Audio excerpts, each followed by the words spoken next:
speaking of quarterbacks, once Elway is done with his playing career, he Mhm. transitions into becoming the head of football operations for the Broncos in 2011. And again, plenty of details. I highly recommend that you go pick up the book to actually understand the full picture. But my main 2 points that I want to hit on for Elway as an exec was how he handled Tebow and essentially stepping into TebowMania at kind of the beginning of his tenure.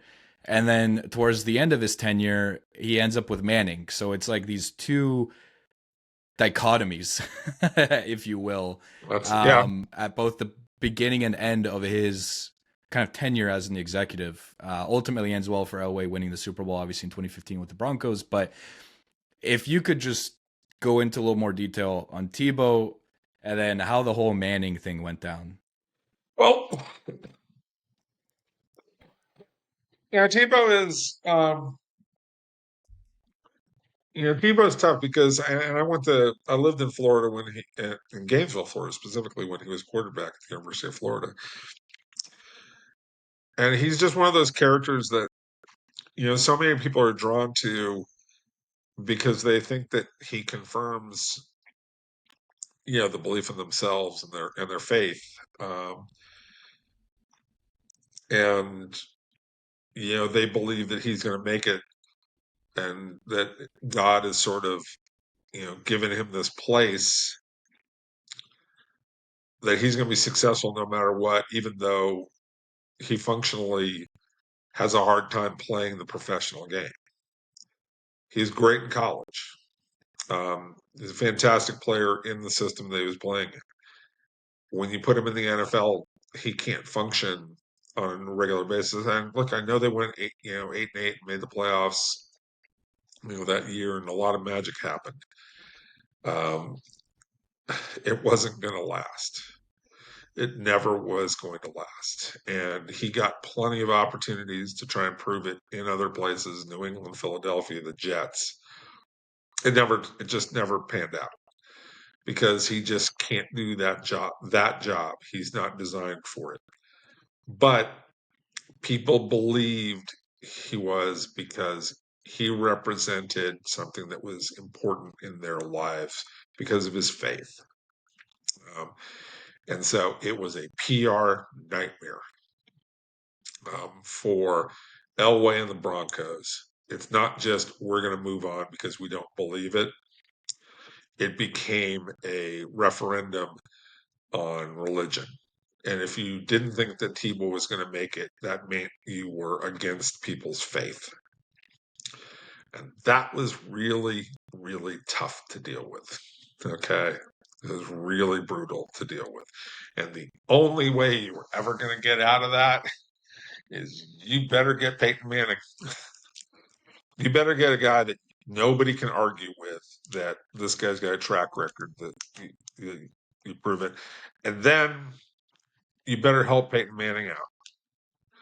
Just like I said, you got to help quarterbacks out and support them. You better get players around that guy. You have Demaryius Thomas, all right, that's great.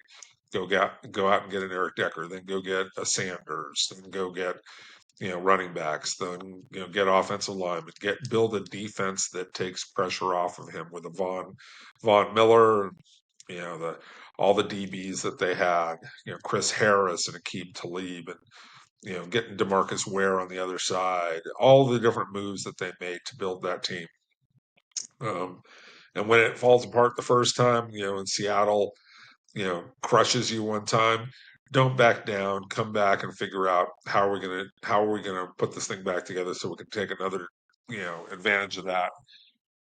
It was just a really really delicate operation.